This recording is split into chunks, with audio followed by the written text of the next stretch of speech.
ತಿಮ್ಮಾಪುರ ಎನ್ನುವ ಗ್ರಾಮದಲ್ಲಿ ಅತ್ತೆಯಾದ ಮಂಗಮ್ಮ ಸೊಸೆಯಾದ ಲಕ್ಷ್ಮಿ ಜೊತೆ ಜೀವನ ಮಾಡ್ತಿದ್ರು. ಬಿಸಿಲು ಜಾಸ್ತಿಯಾದ ಕಾರಣ ಬೇಸಿಗೆ ಕಾಲದಲ್ಲಿ ಎಲ್ಲರೂ ತುಂಬಾನೇ ಕಷ್ಟಪಡ್ತಿದ್ರು. ಮಧ್ಯಾಹ್ನದ ಸಮಯದಲ್ಲಿ ಅತ್ತೆಯಾದ ಮಂಗಮ್ಮ ಹಾಸಿಗೆ ಮೇಲೆ ಮಲಗುವಾಗ ಸೊಸೆಯಾದ ಲಕ್ಷ್ಮಿ ತನ್ನ ಅತ್ತೆಯ ಬಳಿ ಬಂದು, ಅತ್ತೆ, ಏನತ್ತೆ ಬಿಸಿಲು ಜಾಸ್ತಿಯಾಗಿದ್ಯಾ? ಏನು ಅಂತ ಹೇಳದಮ್ಮ, ಈ ಬಿಸಿಲು ನನ್ನಿಂದ ತಡ್ಕೊಳಕ್ಕಾಗ್ತಿಲ್ಲ. ಮನೆಯೊಳಗೆ ಇದ್ರೂ ಕೂಡ ಬಿಸಿ ಜಾಸ್ತಿ ಇದೆ. ಎಲ್ಲರದು ಕೂಡ ಇದೇ ಪರಿಸ್ಥಿತಿ. ನಿಜನೇ ಅತ್ತೆ, ನೀವ್ ಹೇಳೋದು ಸರಿನೇ. 10 ಗಂಟೆ ಆದ್ರೆ ಸಾಕು, ಮನೆಯಿಂದ ಹೊರಗಡೆ ಹೋಗಕ್ಕೆ ಆಗ್ತಾ ಇಲ್ಲ. ಸರಿ, ಬಿಸಿ ಜಾಸ್ತಿ ಇದೆ ಅಲ್ವಾ, ಫ್ಯಾನ್ ಹಾಕೊಂಡು ಕೂತ್ಕೊಳ್ಳೋಣ ಅಂದ್ರೆ ಕರೆಂಟ್ ಕೂಡ ಇರಲ್ಲ. ಹೌದಮ್ಮ, ನಿನ್ನೆ ತನಕ ಸ್ವಲ್ಪ ಆದ್ರೂ ಗಾಳಿ ಇತ್ತು, ಆದ್ರೆ ಇವಾಗ ಗಾಳಿನೇ ಇಲ್ಲ. ಈ ಬಿಸಿಲಿಗೆ ಈ ಮನೆಯೊಳಗೆ ಇರ್ಲಿಕ್ಕೆ ಆಗ್ತಿಲ್ಲ. ಉಷ್ಣ ತುಂಬಿ ಹೋಗಿದೆ. ಹೀಗೆ ಆದ್ರೆ ನಾವು ಮನೆಯಲ್ಲಿ ಕೂಡ ಕೂರ್ಲಿಕ್ಕೆ ಆಗಲ್ಲ. ಹೀಗೆ ಮನೆಯಲ್ಲಿ ಸುಮ್ಮನೆ ಕೂರ್ಲಿಕ್ಕೆ ನನಗೂ ಕೂಡ ತುಂಬಾ ಬೇಜಾರಾಗ್ತಿದೆ ಲಕ್ಷ್ಮಿ. ಹೌದತ್ತೆ, ಅದಕ್ಕೆ ನಾವು ಮನೆಯಲ್ಲಿ ಸುಮ್ಮನೆ ಕೂರಕ್ಕೆ ಬದಲು ಏನಾದ್ರೂ ಕೆಲಸ ಮಾಡೋಣ ಅನ್ಸುತ್ತೆ. ಹೌದಾ ಲಕ್ಷ್ಮಿ, ಈ ಬಿಸಿಲು ಕಾಲದಲ್ಲಿ ನಿನ್ನ ಮೂಳೆಗೆ ಬಂದ ಯೋಚನೆ ಏನು ಅಂತ ಹೇಳು. ಕಷ್ಟದ ಕೆಲಸ ಎಲ್ಲ ನನ್ನಿಂದ ಮಾಡಕ್ಕಾಗಲ್ಲ, ಸಣ್ಣ ಪುಟ್ಟ ಕೆಲಸ ಮಾಡ್ತೀನಿ. ಅತ್ತೆ, ನಿಮ್ಮ ಉಪ್ಪಿನಕಾಯಿಯ ಕೈಗುಣ ಏನು ಅಂತ ಎಲ್ಲರಿಗೂ ಚೆನ್ನಾಗಿ ಗೊತ್ತಿದೆ. ನಾವಿವಾಗ ಸುಮ್ಮನೆ ಇದ್ದೀವಲ್ವಾ, ಈ ಸಮಯದಲ್ಲಿ ನಾವಿಬ್ರು ಸೇರ್ಕೊಂಡು ಉಪ್ಪಿನಕಾಯಿ ವ್ಯಾಪಾರ ಮಾಡಿದ್ರೆ, ಈ ಬಿಸಿಲಿಗೆ ಸುಮ್ಮನೆ ಕೂತ್ಕೊಳ್ಳಕ್ಕೆ ಬದಲು ಏನಾದ್ರೂ ಸಣ್ಣ ಪುಟ್ಟ ಕೆಲಸ ಮಾಡಿದ್ರೆ 4 ರೂಪಾಯಿನ ಸಂಪಾದನೆ ಮಾಡ್ಬೋದು. ಹೌದು ಲಕ್ಷ್ಮಿ, ನಿನಗೆ ಗೊತ್ತಲ್ವಾ ನನ್ನ ಉಪ್ಪಿನಕಾಯಿ ಅಂದ್ರೆ ಊರಿನ ಜನರು ಎಷ್ಟೊಂದು ಇಷ್ಟಪಟ್ಟು ತಿಂತಾರೆ ಅಂತ. ಆ ನಾರಾಯಣ ಅಮ್ಮ ನಾನು ಯಾವಾಗ ಉಪ್ಪಿನಕಾಯಿ ಮಾಡ್ತೀನಿ ಅಂತ ಕಾಯ್ಕೊಂಡು ಕೂತಿದ್ದಾರೆ. ಸರಿ ಕಣಮ್ಮ, ಈ ಬಿಸಿಲು ಕಾಲದಲ್ಲಿ ಮನೆಯಲ್ಲಿ ಸುಮ್ಮನೆ ಯಾಕೆ ಕೂರೋದು? ನೀನು ಹೇಳಿದ ಹಾಗೆ ಉಪ್ಪಿನಕಾಯಿ ವ್ಯಾಪಾರ ಮಾಡೋಣ. ಹಾಗಾದ್ರೆ ನಾಳೆಯಿಂದನೇ ಉಪ್ಪಿನಕಾಯಿನ ಹಾಕೋಣ ಅತ್ತೆ. ನೀವು ಯಾವ ಉಪ್ಪಿನಕಾಯಿ ಹಾಕ್ಬೇಕು ಅಂತ ಹೇಳ್ತೀರೋ ಅದನ್ನೇ ಆರಂಭಿಸೋಣ. ಸರಿ ಕಣಮ್ಮ, ನಮ್ಮ ಊರಿನ ಜನರಿಗೆ ಯಾವ ಉಪ್ಪಿನಕಾಯಿ ತುಂಬಾ ಇಷ್ಟ ಅಂತ ನಂಗೆ ಗೊತ್ತು. ನೀನು ಎಲ್ಲವನ್ನೂ ಸಿದ್ಧ ಮಾಡಿಬಿಟ್ರೆ ನಾನು ನನ್ನ ಕೆಲಸವನ್ನು ಆರಂಭಿಸ್ತೀನಿ. ಹೀಗೆ ಉಪ್ಪಿನಕಾಯಿನ ಲಿಸ್ಟು ಹೇಳಲು ಆರಂಭಿಸಿದ್ಲು. ಮಂಗಮ್ಮನ ಗಂಡ ವೆಂಕಟಯ್ಯ ಸುಸ್ತಾಗಿ ಹೊಲದಿಂದ ಕಷ್ಟಪಟ್ಟು ಕೆಲಸ ಮಾಡಿ ಬಂದ್ರು. ಏನ್ ಮಂಗಮ್ಮ, ಏನ್ ಮಾಡ್ತಾ ಇದ್ದೀಯಾ? ಬಂದ್ರಾ? ಬನ್ನಿ ಬನ್ನಿ. ಇವಾಗಷ್ಟೇ ಲಕ್ಷ್ಮಿ ಒಂದು ಒಳ್ಳೆ ಆಲೋಚನೆನ ಹೇಳಿದಾಳೆ. ಏನ್ ಆಲೋಚನೆ ಲಕ್ಷ್ಮಿ, ಅಷ್ಟೊಂದು ಸಂತೋಷವಾಗಿದ್ದೀಯಾ? ನನ್ನ ಅತ್ತೆ ಕೈಯಾರೆ ಮಾಡುವ ಉಪ್ಪಿನಕಾಯಿ ಅಂದ್ರೆ ಎಲ್ರಿಗೂ ಇಷ್ಟ ಅಲ್ವಾ. ನಾವು ಸುಮ್ಮನೆ ತಾನೇ ಕೂತಿದೀವಿ, ಅದಕ್ಕೆ ಉಪ್ಪಿನಕಾಯಿ ಮಾಡಿ ವ್ಯಾಪಾರ ಮಾಡೋಣ ಅಂತ ಹೇಳ್ದೆ ಮಾವ. ಒಳ್ಳೆ ಆಲೋಚನೆ ಬಂದಿದೆ ಕಣಮ್ಮ ನಿನಗೆ. ನೀವಿಬ್ರು ಕೂತ್ಕೊಂಡು ಉಪ್ಪಿನಕಾಯಿ ಮಾಡಿದ್ರೆ ಎಲ್ಲ ಜನರು ನಮ್ಮ ಮನೆ ಮುಂದೆನೆ ಬಂದಿರ್ತಾರೆ. ಅಷ್ಟರಲ್ಲಿ ಲಕ್ಷ್ಮಿ ಗಂಡ ರಾಮಯ್ಯ ಕೂಡ ಮನೆಗೆ ಬಂದ. ಏನ್ ನಡೀತಾ ಇದೆ ಇಲ್ಲಿ? ಎಲ್ರೂ ಜೊತೆ ಸೇರ್ಕೊಂಡು ಏನೋ ಮಾತಾಡ್ತಾ ಇದ್ದೀರಾ? ಏನ್ರಿ, ನಾವು ಉಪ್ಪಿನಕಾಯಿ ವ್ಯಾಪಾರ ಮಾಡಿ ಮಾರಾಟ ಮಾಡಿದ್ರೆ ಹೇಗಿರುತ್ತೆ ಅಂತ ಅತ್ತೆ ಜೊತೆ ಹೇಳ್ತಾ ಇದ್ದೆ. ನಿಜನಾ ಲಕ್ಷ್ಮಿ? ಅದು ಒಳ್ಳೆ ಆಲೋಚನೆ. ನಮ್ಮ ತಾಯಿ ಕೈಯಾರೆ ಮಾಡುವ ಉಪ್ಪಿನಕಾಯಿ ಅಂದ್ರೆ ನನಗೂ ಕೂಡ ತುಂಬಾನೇ ಇಷ್ಟ. ಹೌದು ರಾಮಯ್ಯ, ನಿನ್ನ ಅಮ್ಮ ನಿನ್ನ ಹೆಂಡತಿ ಇಬ್ರು ಸೇರಿ ಉಪ್ಪಿನಕಾಯಿ ಮಾಡಿದ್ರೆ ಎಲ್ರಿಗೂ ತುಂಬಾ ಇಷ್ಟ ಆಗುತ್ತೆ, ಒಳ್ಳೆ ವ್ಯಾಪಾರ ಕೂಡ ಆಗುತ್ತೆ. ನಾಳೆಯಿಂದನೇ ಮಾಡ್ಬೇಕು ಅಂತ ಇದ್ದೀವಿ, ನೀವೇನ್ ಹೇಳ್ತೀರಾ? ನಮ್ಮ ಇಬ್ಬರಿಗೂ ಯಾವ ಅಭ್ಯಂತರನೂ ಇಲ್ಲಮ್ಮ. ನೀವಿಬ್ರು ಸೇರಿ ಮಾಡಿದ್ರೆ ಎಲ್ಲವೂ ಚೆನ್ನಾಗೇ ಇರುತ್ತೆ. ಹೌದು ಮಂಗಮ್ಮ, ನೀವಿಬ್ರು ಸೇರಿ ಕೆಲಸ ಮಾಡಿದ್ರೆ ನಮಗೂ ಕೂಡ ಸಂತೋಷನೇ. ನಿಮ್ಮ ಇಬ್ಬರ ಹಿಂದೆ ನಾವಿದ್ದೀವಿ. ಲಕ್ಷ್ಮಿ ಮಂಗಮ್ಮ ಉಪ್ಪಿನಕಾಯಿ ಹಾಕಕ್ಕೆ ಬೇಕಾದ ವಸ್ತುಗಳ ಲಿಸ್ಟ್ ಹೇಳಲು ಆರಂಭಿಸಿದ್ರು. ಮರುದಿನ ಬೆಳಿಗ್ಗೆಯಿಂದ ಅತ್ತೆ ಸೊಸೆ ಇಬ್ರು ಉಪ್ಪಿನಕಾಯಿ ಹಾಕುವ ಕೆಲಸದಲ್ಲಿ ಮುಳುಗಿದ್ರು. ಉಪ್ಪಿನಕಾಯಿ ಎಲ್ಲ ಹಾಕಿದ ನಂತರ ಅವರ ಮನೆಯ ಅಂಗಳದಲ್ಲೇ ಇಟ್ಟು ವ್ಯಾಪಾರ ಮಾಡಲು ಆರಂಭಿಸಿದ್ರು. ವಿಷಯ ತಿಳಿದು ಊರಿನ ಜನರೆಲ್ಲ ಅಲ್ಲಿಗೆ ಬಂದ್ರು. ಸಂಜೆ ಆಗುವ ಸಮಯದಲ್ಲಿ ಅತ್ತೆ ಸೊಸೆ ಇಬ್ರು ಅಂಗಳದಲ್ಲಿ ಕೂತ್ಕೊಂಡು ಮಾತಾಡ್ತಾ ಇದ್ರು. ಅತ್ತೆ, ಇವತ್ತು ವ್ಯಾಪಾರ ಚೆನ್ನಾಗಿ ಆಯ್ತು ಅಲ್ವಾ? ಹೌದು ಮಗಳೇ, ಎಲ್ಲರೂ ನಮ್ಮನ್ನ ಮೆಚ್ಕೊಂಡ್ರು. ನಮ್ಮ ಕೈ ರುಚಿ ಅಲ್ವಾ ಹಾಗೆ? ಸರಿ ಅತ್ತೆ, ನಾಳೆ ಯಾವ ಉಪ್ಪಿನಕಾಯಿನ ಹಾಕೋಣ? ನಾಳೆ ಬೆಳಿಗ್ಗೆ ತೊಂಡೆಕಾಯಿ ಉಪ್ಪಿನಕಾಯಿ ಹಾಕೋಣ, ಹಾಗೇನೆ ಮಾವಿನ ಉಪ್ಪಿನಕಾಯಿ ಕೂಡ ಹಾಕೋಣ. ಬಿಸಿಲು ಕಾಲದಲ್ಲಿ ಮಾವಿನಕಾಯಿ ಅಂದ್ರೆ ಎಲ್ರಿಗೂ ತುಂಬಾ ಇಷ್ಟ ಅಲ್ವಾ? ಮಾವಿನಕಾಯಿ ಉಪ್ಪಿನಕಾಯಿಗೆ ಮೊದಲೇ ಮಾವಿನಕಾಯಿನ ಕಟ್ ಮಾಡಿ ಆರಿಸ್ಬೇಕಲ್ವತ್ತೆ? ಹೌದು ಲಕ್ಷ್ಮಿ, ನಾಳೆ ಬೆಳಿಗ್ಗೆ ಎದ್ದಂಗೆ ಮಾಡ್ಬಿಡೋಣ. ಬಿಸಿಲು ಜಾಸ್ತಿ ಇದೆ ಅಲ್ವಾ, ಬೇಗ ಒಣಗ್ಬಿಡುತ್ತೆ. ಮರುದಿನ ಲಕ್ಷ್ಮಿ ಹೊರಗಡೆ ಮಾವಿನಕಾಯಿನ ಕಟ್ ಮಾಡ್ತಾ ಕೂತಿದ್ಲು. ಒಳಗಡೆ ಅವರ ಅತ್ತೆ ತೊಂಡೆಕಾಯಿನ ಕ್ಲೀನ್ ಮಾಡ್ತಾ ಇದ್ಲು. ಅತ್ತೆ, ಈ ಮಾವಿನಕಾಯಿ ತುಂಬಾ ಎಳೆದಾಗಿದೆ. ಹಾಗೆ ಇದ್ರೇನೆ ಉಪ್ಪಿನಕಾಯಿ ಚೆನ್ನಾಗಿರೋದಮ್ಮ. ಸ್ವಲ್ಪ ಉಪ್ಪು ಮಾತ್ರ ಜಾಸ್ತಿ ಹಾಕಿದ್ರೆ ಸರಿಯಾಗುತ್ತೆ. ಆ ನಂತರ ಉಪ್ಪಿನಕಾಯಿನ ರೆಡಿ ಮಾಡಿ ಅಂಗಳದಲ್ಲಿ ಇಟ್ರು. ಲಕ್ಷ್ಮಿ ಕರೆದ್ಲು. ಉಪ್ಪಿನಕಾಯಿನ ಮಾರಾಟ ಮಾಡ್ತಾ ಇದ್ದೀವಿ, ಬನ್ನಿ ಬನ್ನಿ. ತುಂಬಾ ಚೆನ್ನಾಗಿರುವ ರುಚಿಕರವಾದ ಉಪ್ಪಿನಕಾಯಿ. ನಿಮ್ ಜೊತೆ ಯಾವ ಉಪ್ಪಿನಕಾಯಿ ಇದೆ? ಮಾವಿನಕಾಯಿ, ನಿಂಬೆ, ಆಮೇಲೆ ತೊಂಡೆಕಾಯಿ, ಗೋಂಗೂರ ಎಲ್ಲನೂ ಇದೆ. ತೊಂಡೆಕಾಯಿ ಉಪ್ಪಿನಕಾಯಿ ಹೇಗಿರುತ್ತೆ? ತುಂಬಾನೇ ರುಚಿಯಾಗಿರುತ್ತೆ. ಒಮ್ಮೆ ತಿಂದ್ರೆ ಸಾಕು ಮತ್ತೆ ಮತ್ತೆ ಬೇಕು ಬೇಕು ಅಂತೀರಾ. ಸ್ವಲ್ಪ ರುಚಿ ನೋಡೋಣ. ಹಾಗೆ ಹೇಳಿದಾಗ ಲಕ್ಷ್ಮಿ ಸ್ವಲ್ಪ ಉಪ್ಪಿನಕಾಯಿನ ಕೊಟ್ಲು. ತುಂಬ ಚೆನ್ನಾಗಿದೆ, ಒಂದು ಸಣ್ಣ ಜಾಡಿ ಕೊಡಿ. ಹೀಗೆ ಅವರ ಬಳಿ ಜನರು ಬಂದು ಉಪ್ಪಿನಕಾಯಿನ ತಗೊಳ್ತಾ ಇದ್ರು. ಈ ಉಪ್ಪಿನಕಾಯಿನ ಯಾವಾಗ ಹಾಕಿದ್ದು? ಇವತ್ತೇ ಹಾಕಿದಮ್ಮ, ಒಳ್ಳೆ ಕಾಯಲ್ಲಿ ಹಾಕಿದೀವಿ. ನನಗೆ ನಿಂಬೆ ಹುಳಿ ಉಪ್ಪಿನಕಾಯಿ ಬೇಕು. ಇದಪ್ಪ ತಗೋ. ಸಂಜೆ ಆಗುವ ಸಮಯದಲ್ಲಿ ಇನ್ನಷ್ಟು ಉಪ್ಪಿನಕಾಯಿ ವ್ಯಾಪಾರವಾಯಿತು. ಅತ್ತೆ, ಇವತ್ತು ಕೂಡ ತುಂಬಾ ಚೆನ್ನಾಗಿ ವ್ಯಾಪಾರ ಆಯ್ತಲ್ವಾ? ಹೌದು ಮಗಳೇ, ನಮ್ಮ ಕಷ್ಟಕ್ಕೆ ತಕ್ಕಂತ ಪ್ರತಿಫಲ ಸಿಕ್ತು. ಅತ್ತೆ, ನಾಳೆ ಯಾವ ಉಪ್ಪಿನಕಾಯಿ? ನಾಳೆ ಬೆಳ್ಳುಳ್ಳಿಯ ಉಪ್ಪಿನಕಾಯಿ ಹಾಕೋಣ, ಅದು ಕೂಡ ಜನರಿಗೆ ತುಂಬಾ ಇಷ್ಟ. ಹೀಗೆ ದಿನಗಳು ಕಳೆದಂತೆ ಅವರ ಉಪ್ಪಿನಕಾಯಿ ಊರಿಡಿ ಫೇಮಸ್ ಆಯಿತು. ಹೀಗೆ ಅವರ ಊರು ಮಾತ್ರವಲ್ಲದೆ ಪಕ್ಕದ ಊರಿನಿಂದ ಕೂಡ ಜನರು ಬಂದು ಉಪ್ಪಿನಕಾಯಿನ ತಗೊಳ್ತಿದ್ರು. ಅತ್ತೆ ಸೊಸೆ ಇಬ್ರು ಜೊತೆಗೂಡಿ ಕೆಲಸ ಮಾಡುವುದರಿಂದ ಒಳ್ಳೆ ಆದಾಯ ಕೂಡ ಬಂತು. ಆ ಹಣದಿಂದ ಅವರು ಅವರ ಮನೆಯನ್ನು ಸರಿಪಡಿಸಿಕೊಂಡ್ರು. ಅತ್ತೆ, ಇವಾಗಿನ ವ್ಯಾಪಾರ ನೋಡಿದ್ರೆ ನನಗೆ ಎಷ್ಟು ಸಂತೋಷ ಆಗ್ತಿದೆ ಗೊತ್ತಾ? ಬೆಳಿಗ್ಗೆಯಿಂದ ಸಂಜೆ ಆಗುವ ತನಕ ಎಷ್ಟು ಕಸ್ಟಮರ್ ಬಂದು ತಗೊಂಡೋಗ್ತಾರೆ. ಹೌದಮ್ಮ ಸೊಸೆ, ನಾನು ಕೂಡ ಅದೇ ಆಲೋಚನೆ ಮಾಡ್ತೀನಿ. ಭವಿಷ್ಯ ನಮ್ಮ ಉಪ್ಪಿನಕಾಯಿ ಈ ಊರಿಡಿ ಫೇಮಸ್ ಆಗಿದೆ.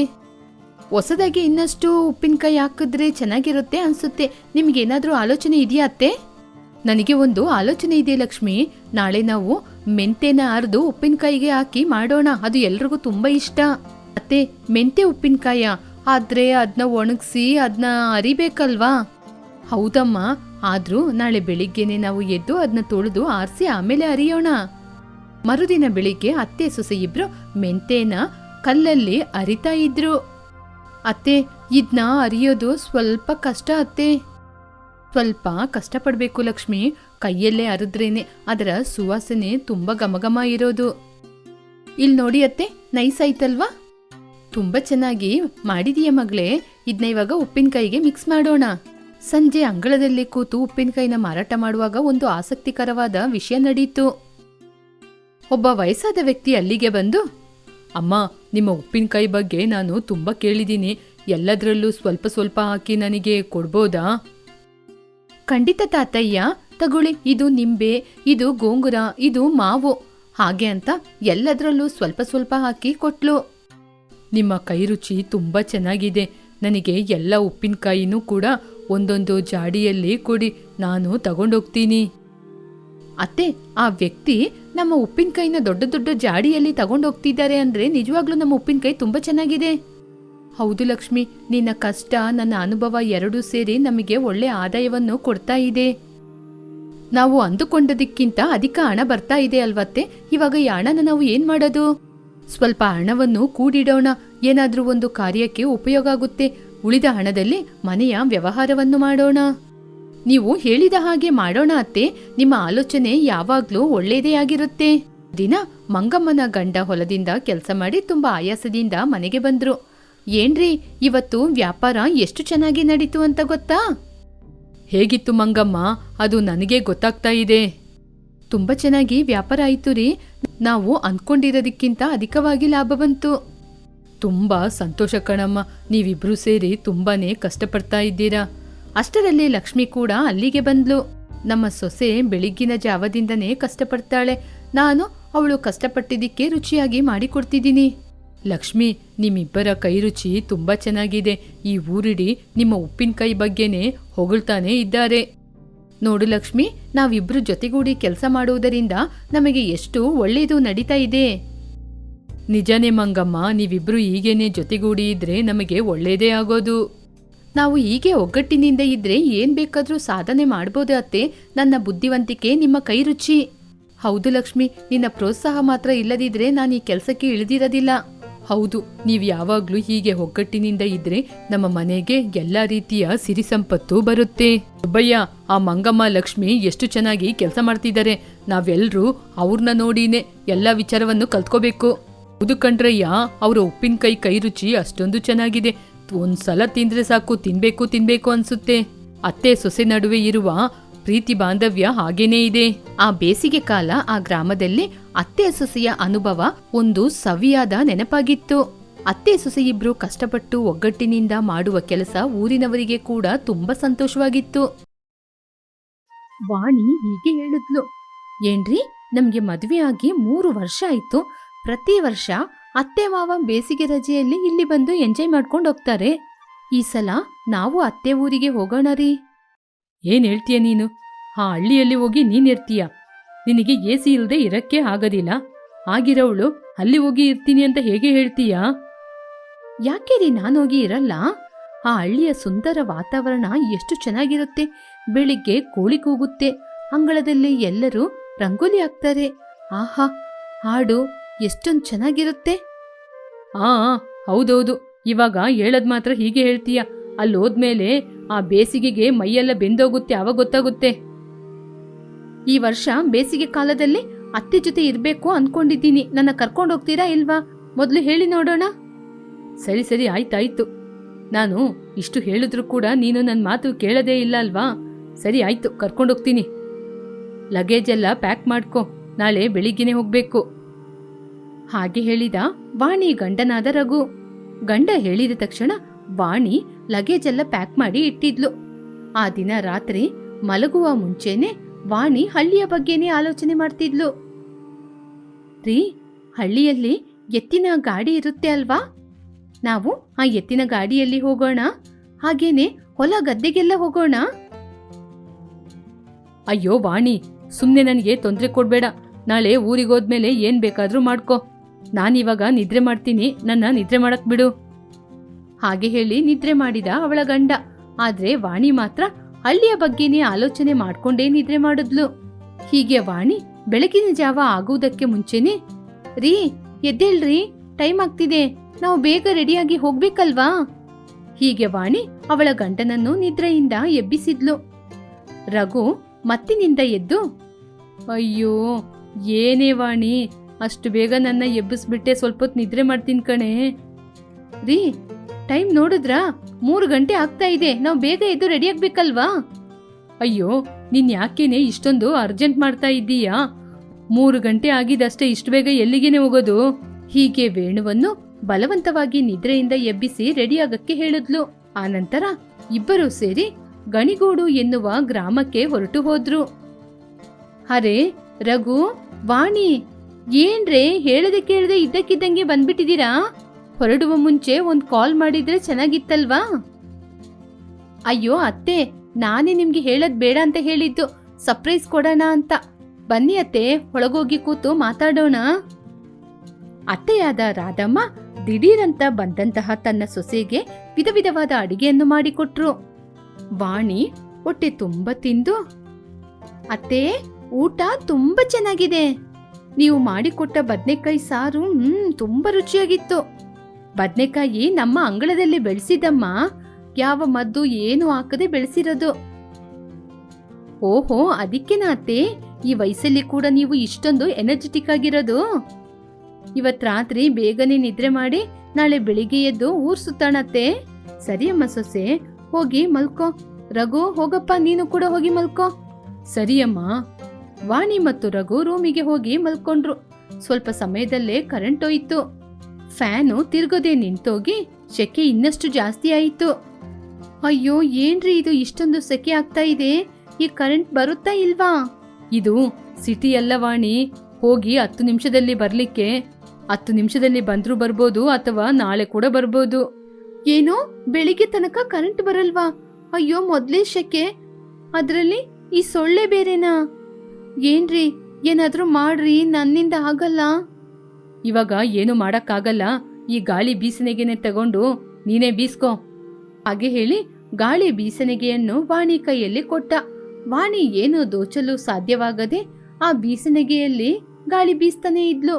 ನಿಧಾನವಾಗಿ ರಘು ನಿದ್ರೆಗೆ ಜಾರಿದ. ವಾಣಿ ಕೂಡ ನಿಧಾನವಾಗಿ ನಿದ್ರೆ ಮಾಡ್ತಾ ಇದ್ಲು.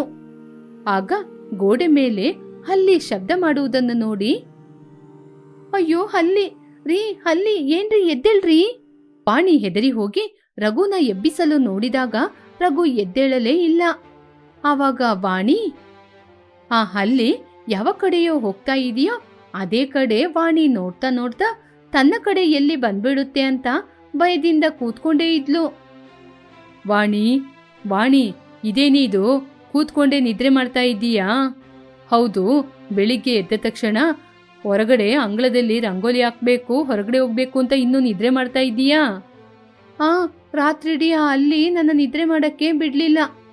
ನಿಮ್ನ ಎಬ್ಸಿದ್ರೆ ನೀವು ಬಕ್ಕಾಸುರನಂಗೆ ಮಲಗಿ ನಿದ್ರೆ ಮಾಡ್ತಿದ್ದೀರಾ. ಸರಿ ಸರಿ, ಬೇಗ ಎದ್ದು ರೆಡಿ ಆಗು. ಅಮ್ಮ ರಾಣಿ, ನೀನು ಹಳ್ಳಿನೆಲ್ಲ ತಿರುಗಿ ನೋಡ್ಬೇಕು ಅಂತ ಹೇಳ್ದೆ ಅಂತೆ, ಬಾ ಅಮ್ಮ ಹೋಗಿ ಬರೋಣ. ಬರ್ತಾ ಇದ್ದೀನಿ ಅತ್ತೆ. ಹಾಗೆ ಅಂತ ಹೇಳಿ ತುಂಬಾ ಸಂತೋಷದಿಂದ ಅತ್ತೆಯ ಜೊತೆ ಸುತ್ತಾಡಲು ಹೋದ್ಲು. ಹೀಗೆ ದಾರಿಯಲ್ಲಿ ವಾಣಿ ತನ್ನ ಅತ್ತೆ ಜೊತೆ ಹೋಗ್ತಾ ಹೋಗ್ತಾ ತನ್ನ ಅತ್ತೆ ವಾಣಿ ತನ್ನ ಸೊಸೆ ಅಂತ ಎಲ್ರಿಗೂ ಪರಿಚಯವನ್ನು ಮಾಡಿಸಿದ್ರು. ಅವರು ಊರನ್ನು ದಾಟಿ ಹೊಲದ ಕಡೆ ಹೋದ್ರು. ವಾವ್, ಎಷ್ಟು ಚೆನ್ನಾಗಿದೆ ಈ ಹೊಲ. ಹೇಗಿದ್ರು ಯಾವತ್ತಿದ್ರು ಸಿಟಿಗಿಂತ ಈ ಹಳ್ಳಿನೇ ತುಂಬಾ ಚಂದ. ನಮ್ಮ ಸಿಟಿಯಲ್ಲಿ ಎಲ್ಲೂ ನೋಡಿದ್ರು ದೊಡ್ಡ ದೊಡ್ಡ ಶಬ್ದಗಳು, ಆ ಪೊಲ್ಯೂಷನ್, ಅಯ್ಯೋ ಆ ಸೌಂಡು. ಇಲ್ಲಿ ನೋಡಿ, ಎಲ್ಲಿ ನೋಡಿದ್ರು ಹಚ್ಚ ಹಸಿರಿನಿಂದ ತುಂಬಿದ ಹೊಲ. ಹಾಗೆ ಹೇಳಿ ವಾಣಿ ಸುತ್ತಲೂ ನೋಡ್ತಾ ಇದ್ದಾಗ ಅವಳಿಗೆ ದೂರದಲ್ಲಿ ಸ್ವಲ್ಪ ಹುಲ್ಲನ್ನು ನೋಡಿದ್ಲು. ಆ ಹುಲ್ಲನ್ನು ನೋಡಿ, ಅರೆ ಅದು ತುಂಬಾ ಚೆನ್ನಾಗಿದೆ ಅತ್ತೆ. ಏನತ್ತೆ ಅದು? ಅದನ್ನು ಒಣಗಿದ ಹುಲ್ಲು ಅಂತ ಹೇಳ್ತಾರಮ್ಮ ಸೊಸೆ. ಅದನ್ನ ಹಸುಗೆ ಹಾಕಿದ್ರೆ ಹಸು ತಿಂತಾ ಇರುತ್ತೆ. ಹೌದಾ ಅತ್ತೆ? ಹಾಗಾದ್ರೆ ಬನ್ನಿ ನಾವು ಅದ್ರ ಹತ್ರ ಹೋಗೋಣ.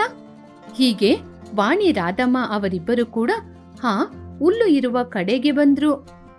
ಆ ಹುಲ್ಲಿನ ಮೇಲೆ ಇಬ್ಬರು ಮಕ್ಕಳು ಅತ್ತಿ ಆಟ ಆಡ್ತಿರುವುದನ್ನು ನೋಡಿ, ಅತ್ತೆ ನಾನ್ ಕೂಡ ಆ ಮಕ್ಕಳ ಹಾಗೆ ಹುಲ್ಲಿನ ಮೇಲೆ ಆಟ ಆಡ್ಬೇಕು. ಇಲ್ಲಿ ನೋಡಮ್ಮ ಸೊಸೆ, ನೀನು ಸಿಟಿಯಲ್ಲಿ ಇದ್ದ ಹುಡುಗಿ, ಈ ಹುಲ್ಲಲ್ಲಿ ಆಟ ಆಡೋದು ನಿನಗೆ ಒಳ್ಳೇದಲ್ಲ. ಯಾಕತ್ತೆ ಆಗಲ್ಲ ಅಂತೀರಾ? ಅಲ್ಲಿ ನೋಡಿ, ಮಕ್ಕಳೆಲ್ಲ ಇಷ್ಟು ಚೆನ್ನಾಗಿ ಆಡ್ತಾ ಇದ್ದಾರೆ. ಇಷ್ಟು ದೊಡ್ಡವಳು ನಾನು, ನನಗ್ ಮಾತ್ರ ಏನಾಗ್ಬಿಡುತ್ತೆ? ಹೀಗೆ ರಾಧಮ್ಮ ಎಷ್ಟು ಹೇಳಿದ್ರು ಕೂಡ ಅವರ ಮಾತನ್ನು ಕೇಳದೆ ವಾಣಿ ಕೂಡ ಮಕ್ಕಳ ಜೊತೆ ಸೇರಿ ಹುಲ್ಲಲ್ಲಿ ಆಟ ಆಡೋಣ ಅಂತ ಆಲೋಚನೆ ಮಾಡಿ ಆಡಲಾರಂಭಿಸಿದ್ಲು. ಸ್ವಲ್ಪ ಸಮಯದಲ್ಲೇ ವಾಣಿ ಮೈಯಲ್ಲಿ ಅಲ್ಲಲ್ಲಿ ಕಚ್ಚಲು ಆರಂಭಿಸಿತು. ಸ್ವಲ್ಪ ಸಮಯದಲ್ಲೇ ಕೆರೆದು ಅಲ್ಲಲ್ಲಿ ಕೆಂಪು ಕೆಂಪಾಗಿ ಗಾಯವಾಯಿತು. ವಾಣಿ ಮೈಯನ್ನು ಕೆರೆಯುತ್ತಾ, ಅಬ್ಬಾ ಏನಿದು ಮೈಯೆಲ್ಲ ಕೆರಿತಾ ಇದೆ, ಯಾಕತ್ತೆ ಇಷ್ಟೊಂದು ತುರಿಕೆ? ನನ್ನಿಂದ ಆಗ್ತಾ ಇಲ್ಲತ್ತೆ, ಇವಾಗ ಏನ್ ಮಾಡೋದು? ಇಲ್ಲಿ ನೋಡಮ್ಮ ಸೊಸೆ, ನೀ ನನ್ ಮಾತ್ ಕೇಳ್ದ? ಆ ಒಣ ಹುಲ್ಲಲ್ಲಿ ಹೋಗಿ ಆಟ ಆಡಿದಿಕ್ಕೇನೆ ಮೈಯೆಲ್ಲ ತುರಿತಾ ಇರೋದು. ಮನೆಗೋಗಿ ಸ್ನಾನ ಮಾಡೋಣ ಬಾ.